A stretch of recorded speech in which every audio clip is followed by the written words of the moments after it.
내일 말씀을 준비하면서 하나님께서 오늘 우리 성도들에게 무슨 말씀을 하고 싶으실까라는 것을 생각을 하면서 고심을 하게 됩니다. 그러면서 말씀을 준비하면서 또 본문을 묵상하게 되고, 그러면서 하나님께서 정말 원하는 말씀을 전하는 것, 그것이 목사로서 온전히 해야 될 것이다 라고 생각을 하게 됩니다. 여러분 같이 따라서 한번 하겠습니다. 신앙은 하나님 앞에 정직입니다. 다시 한번요. 하나님께 인정받는 정직한 성도가 되어야 합니다. 여러분, 믿음은 정직입니다. 하나님 앞에서 인정받는 것 정직이고요. 세상 사람들에게 있어서도 우리 믿는 사람들에게, 그리스도인들에게 무엇을 보겠습니까? 무엇을 보고 저 사람 믿는 사람이다라고 판단을 하겠습니까? 우리의 믿음을 볼까요? 그 사람들에게 믿음이 상관이 없습니다. 저 사람이 교회 다니는 사람답게 우리와 다르게 정직하냐를 보고 믿는 사람이구나 이렇게 볼 거라는 겁니다. 여러분, 하나님과 사람 앞에 정직한 성도들이 꼭 되실 수 있으시길 바랍니다. 왜 이 말씀을 오늘 준비하면서 이 말씀을 전해야 하는가? 최근에 더욱 기독교와 교회가 세상으로부터 지탄을 받고 있지요. 몇몇 교인들 때문에 사회나 세상으로부터 이 교회와 기독교가 두들겨 맞고 있습니다. 군대의 방산 비리 사건들, 그리고 종군당 회장 이야기, 그리고 어떤 대장님의 그분과 그분 사모님 권사님의 이야기들, 아주 시끄럽습니다. 그러면서 그 중에 가장 마음 아픈 이야기는 사람들 통해서 들려오는 말입니다. 그렇지. 교회 다니는 것들이 그렇지. 예수 믿는다는 것들이 그렇지. 다 그렇지. 여러분, 이 말을 들으면서 슬프지 않습니까? 교회 다니는 것들이 다 그렇지. 예수 믿는 것들이 다 그렇지. 뭐가 다 그렇습니까? 그렇지 않아야 되는데 다 그렇지라고 이야기를 듣고 있는데 우리는 너무나도 무감각하게 그것을 받아들이고 있다는 거예요. 당연히 늘 들어왔던 얘기인 것처럼 오히려 정직함의 대명사여야 할 우리 그리스도인들이, 교회가 부정직한 집단으로서, 위선자의 집단으로서 그렇게 불려지고 있다는 것 자체가 너무나도 슬픈 일이 아닙니까? 그런데 우리 교회 다니는 성도들마저도 너무나도 무감각해져 가고 있다는 거예요.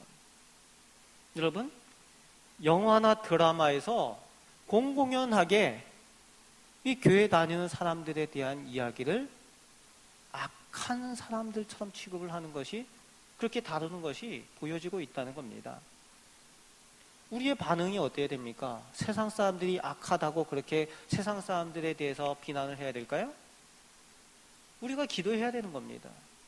우리가 잘못하고 우리가 정직하지 못했기 때문에 이런 일들을 당하고 있다라고 하나님의 본래에 원하시는 그 모습대로 우리가 회복하기 위해서 오히려 회개하고 기도하는 일들이 우리 가운데 일어나야 될 거라는 겁니다.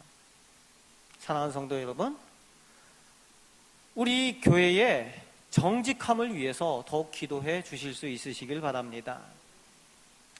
미국의 라이프 처치의 담임 목사인 크레이그 그로쉘 목사라는 분이 Shake Your Life, 내 삶을 흔들어라 라는 책에서 이런 말을 합니다.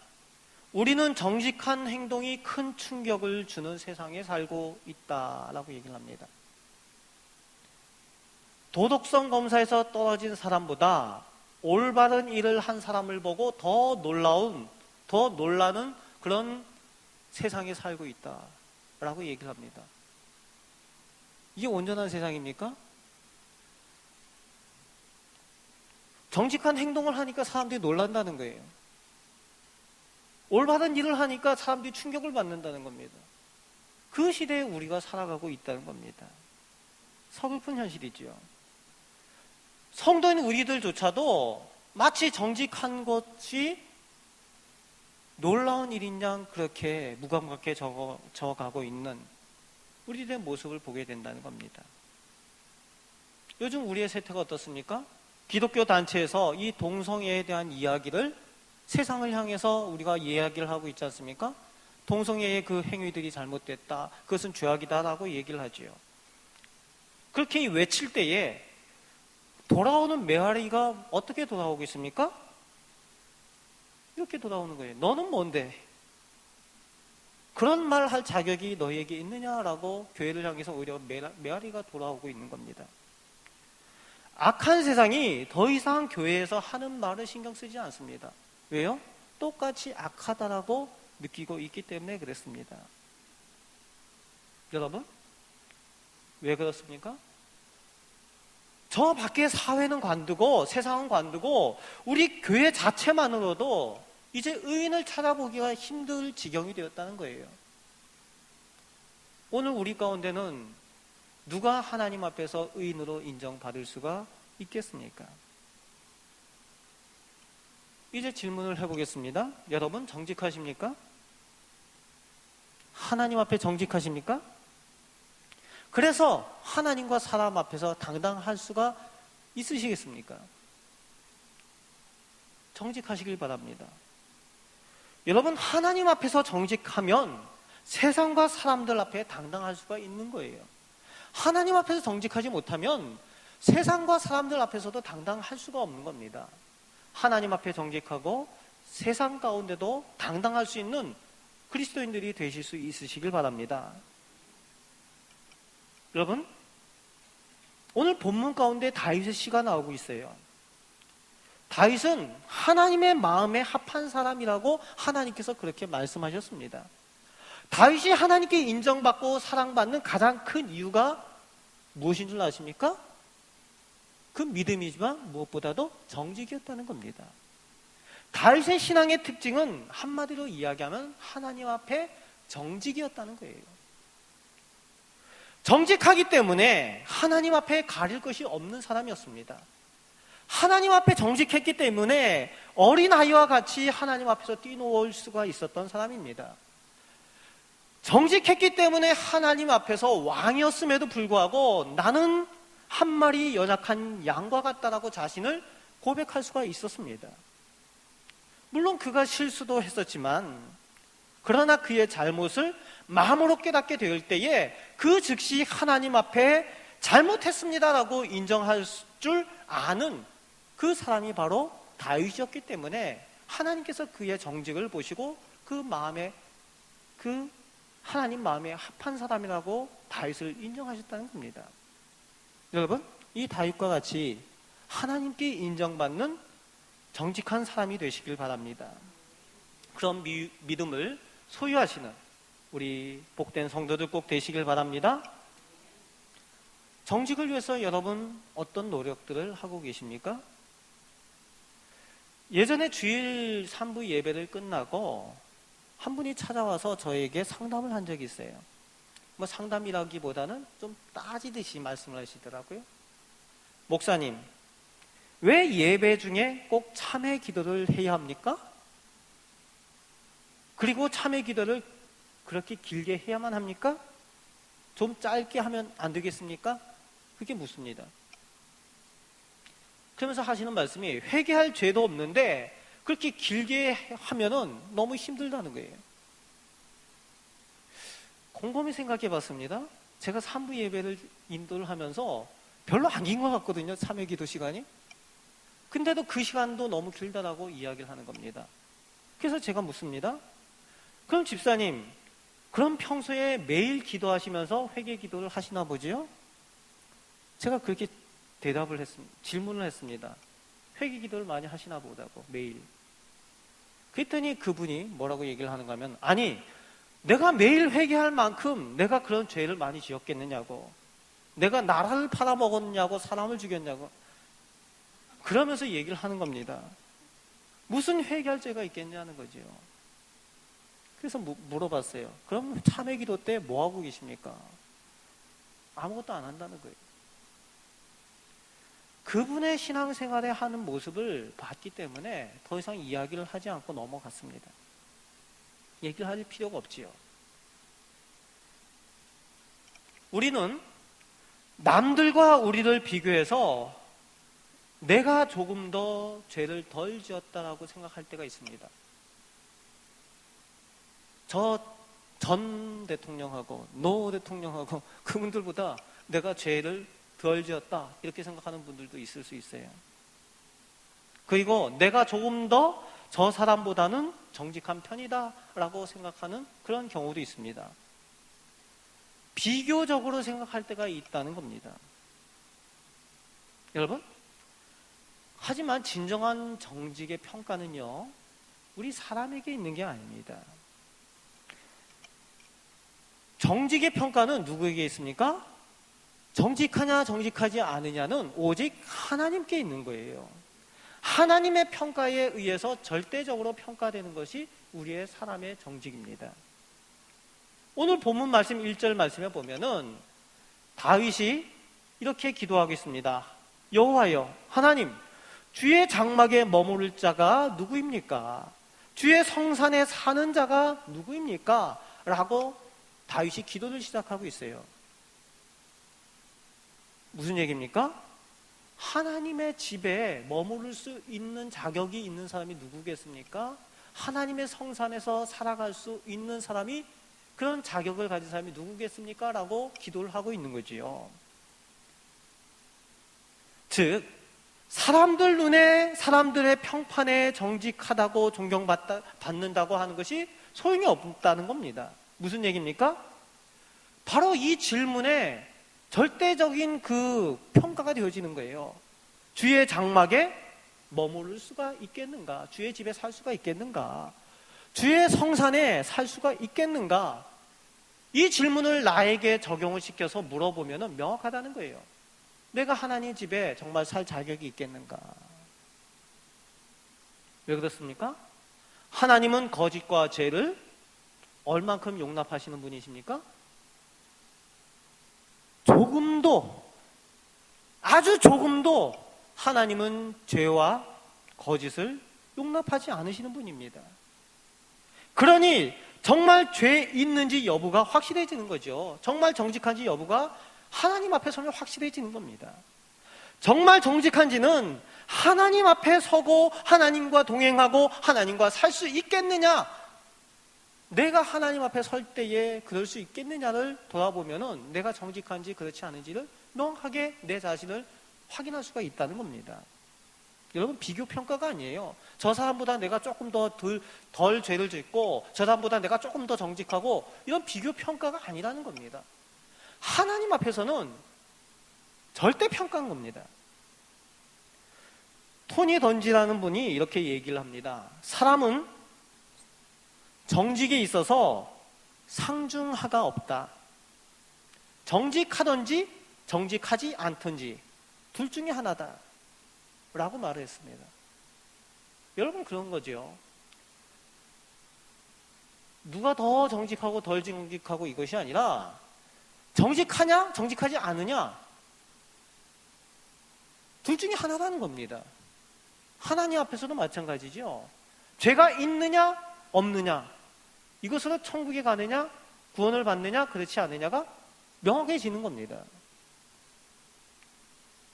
여러분, 우리가 하나님 앞에 우리 자신을 온전히 내어놓고 정직할 수 있는 그 신앙을 소유하실 수 있으시길 바랍니다.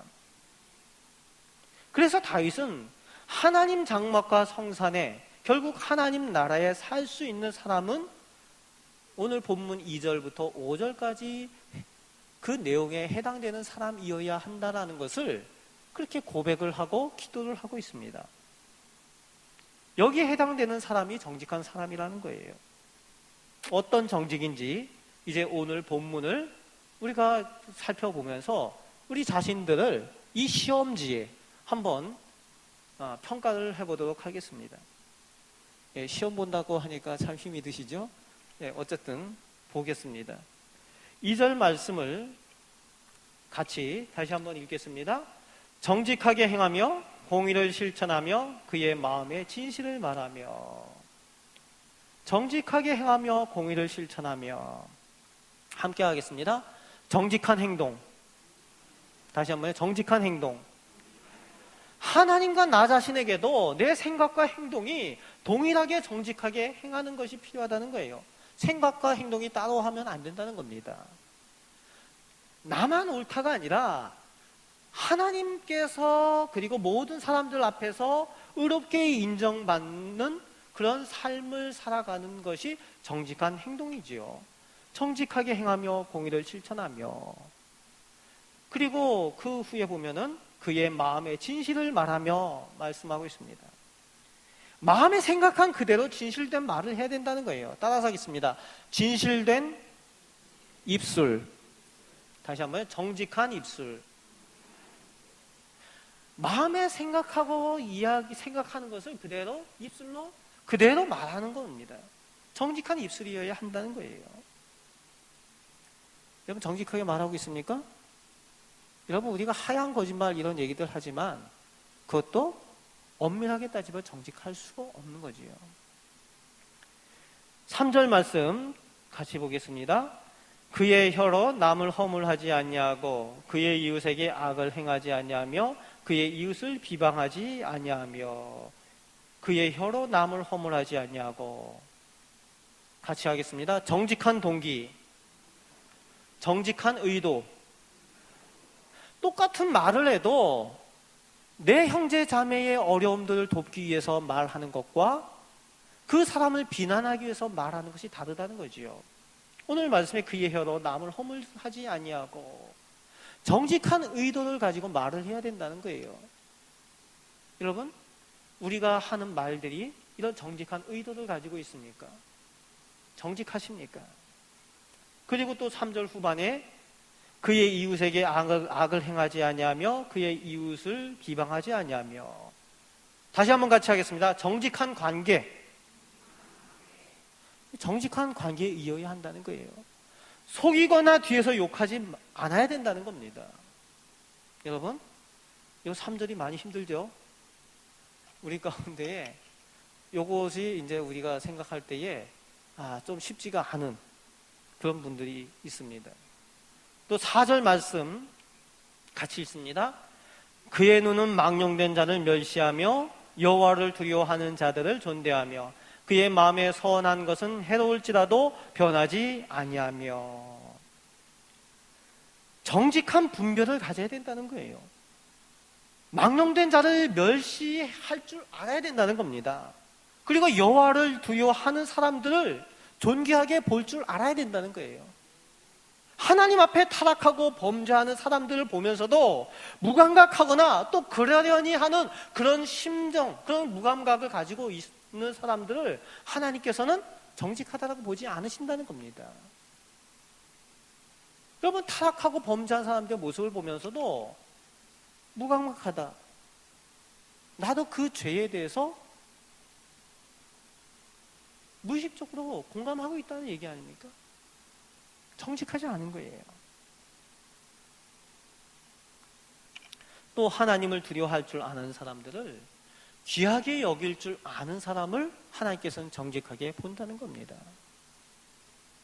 정직한 분별에 대한 이야기를 하고 있습니다. 그리고 계속 4절 후반과 5절까지 하나님 앞에 설 수 있는 정직한 사람의 그 특징들을 다윗은 이렇게 나열을 해놓고 있습니다. 자, 우리가 말씀을 같이 보게 되었는데 이제 다윗은 자신이 하나님 앞에 정직하게 서기 위해서 이 고백처럼 하나님 앞에 늘 서려는 노력을 했습니다. 다윗이 우리와 다른 사람인가요? 우리와 같이 같은 사람입니다. 여러분, 이 내용을 보면서 절대 평가를 해보셔야 됩니다. 절대 평가. 내가 정직한가, 그렇지 않은가 명확해지는 겁니다.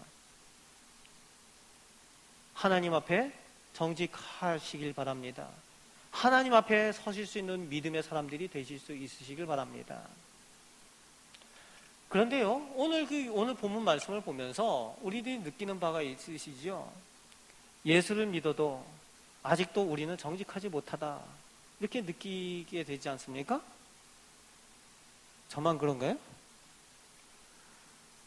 그렇게 느끼게 되는 거죠. 여기서 우리는 우리의 연약하고 무능함을 확인하게 됩니다. 예수를 믿고 하나님의 사람으로 살기를 원하는데 우리들의 정직에 대해서 돌아보니까 참 정직하지 못하구나 라고 보게 되는 거죠. 마음은 온이로되 약하다는 거죠. 우리가 연약하기 때문에 그래서 예수 그리스도의 십자가의 은혜가 계속 유효한 것입니다. 우리가 무능하기 때문에 성령의 능력과 성령의 도우심이 그래서 우리에게 지금도 필요한 것입니다. 예수 그리스도의 십자가의 은혜와 성령의 능력을 힘입는 우리 성도들 되시길 바랍니다. 예수를 믿는다고 고백하고 내 죄가 모두 사함받았다고 입으로 말하기만 하면은 나는 구원받고 구원이 왕성된 것인가? 여러분, 이런 질문을 이 시대에 해봐야 됩니다. 내가 예수를 믿는다고 고백을 했는데 그리고 모두 내 죄 사함을 받았다라고 입으로 말했는데 그러면 나는 구원을 받았는가? 그래서 나는 구원이 완성이 되었는가? 이 질문을 해봐야 됩니다. 정말 내 모습이 구원받은 사람인가? 영화, 드라마 이런 이야기를 많이 하게 되었는데 이 박찬욱 감독이 그 제작을 한 그 밀양이라는 그 영화가 있었습니다. 밀양. 다 보셨어요? 예. 밀양이라는 영화가 있었는데 이 영화 가운데에 주인공으로 그 전도연이라는 배우가 신혜라는 사람의 역할을 해서 연기를 합니다. 이 주인공 신혜는 아들을 살해당합니다. 아들이 어떤 흉악범에게 살해를 당하게 돼요. 교회에서 하나님 앞에 내가 저 사람을 용서하게 해달라고 그 고통 가운데 부르짖으며 신앙으로 열심히 기도하면서 용서하기 위해서 노력을 합니다. 그리고 그 아들을 죽인 범인이 교도소를 가는 중에 이 신혜가 이 주인공이 가서 만나게 되죠. 그러면서 어렵게 입을 떼서 말합니다. 내가 주님의 사랑으로 당신을 용서합니다 라고 얘기를 하는데 그 아들을 죽인 범인은 뭐라고 얘기를 하는가 하면요, 이렇게 얘기를 합니다. 아주 무감각하고 무덤덤하게 나는 이미 하나님께로부터 나의 모든 죄를 용서받고 지금은 평안하고 행복하게 살고 있습니다. 그렇게 얘기를 합니다. 그때에 아들을 빼앗기고 아들을 잃은 그 엄마로서의 신혜는 아직도 용서하기가 그렇게 힘이 드는데 그 범인이 아주 태연하게 당신의 용서 따위는 필요 없다는 식으로 이야기할 때에 이 신혜는 시험에 들게 되는 거죠. 그 가운데 하나님을 향해서 이렇게 저항하고 하는 내용이 이제 밀양의 그 영화의 내용입니다. 여기서 다루고자 하는 내용이 우리 기독교의 그리스도인들의 어그러진 신앙에 대한 내용, 그리고 부정직한 삶을 아주 꼬집으면서 지적을 하고 있습니다. 정말 구원받은 사람들이냐, 정말 하나님을 믿는 사람들이 그러하냐라는 것을 꼬집고 있는 내용입니다.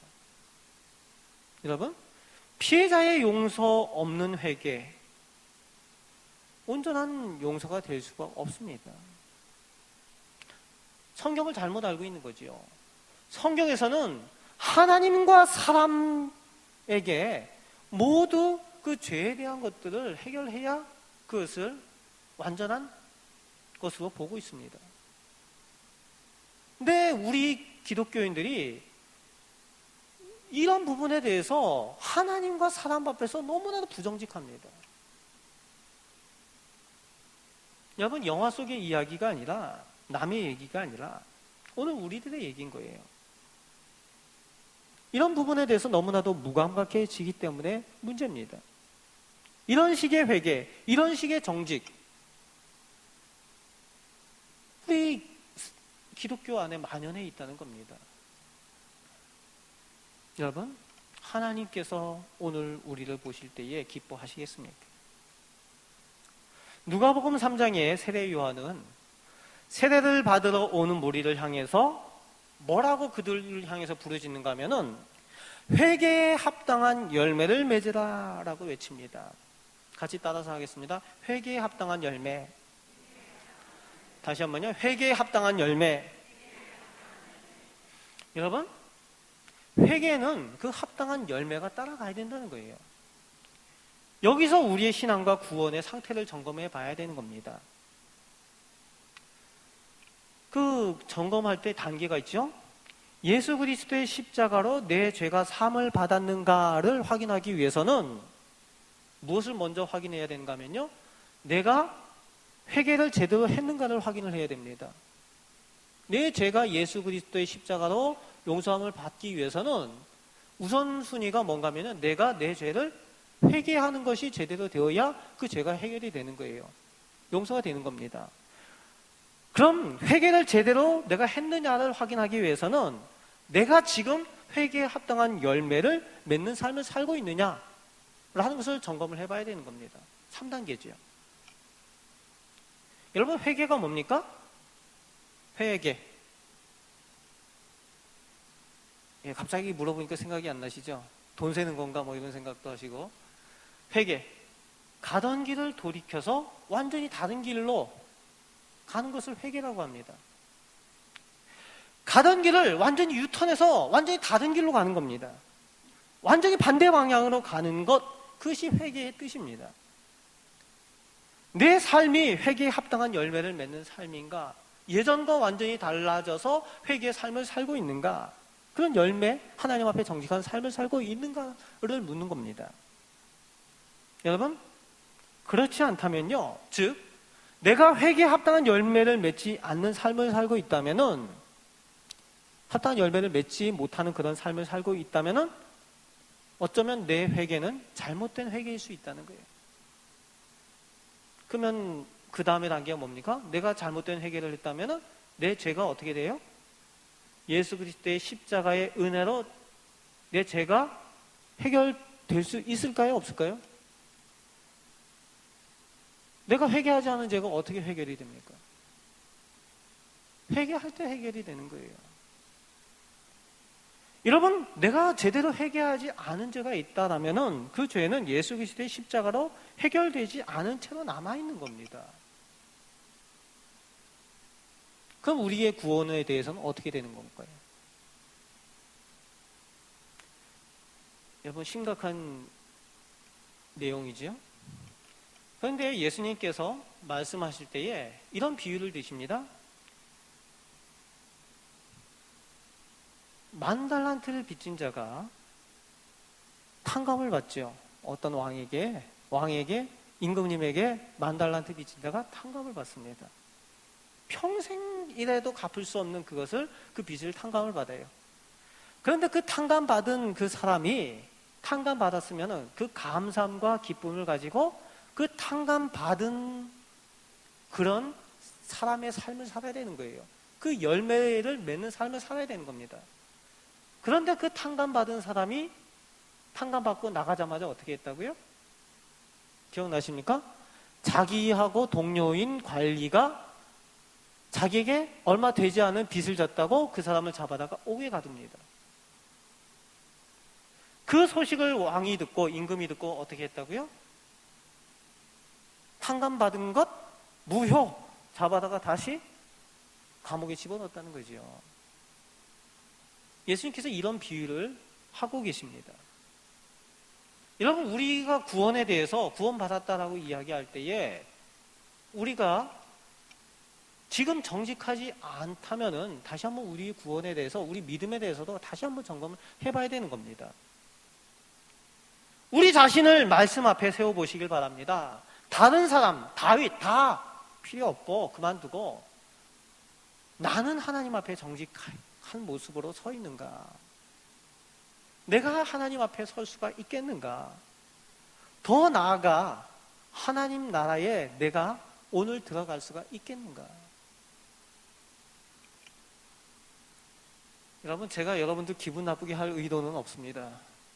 그런데 오늘 우리 시대에 우리가 무엇을 가지고 우리 한국 교회를 바라보고 오늘 우리 교회를 바라보고 우리 성도에 나아갈 길을 바라봐야 되겠습니까?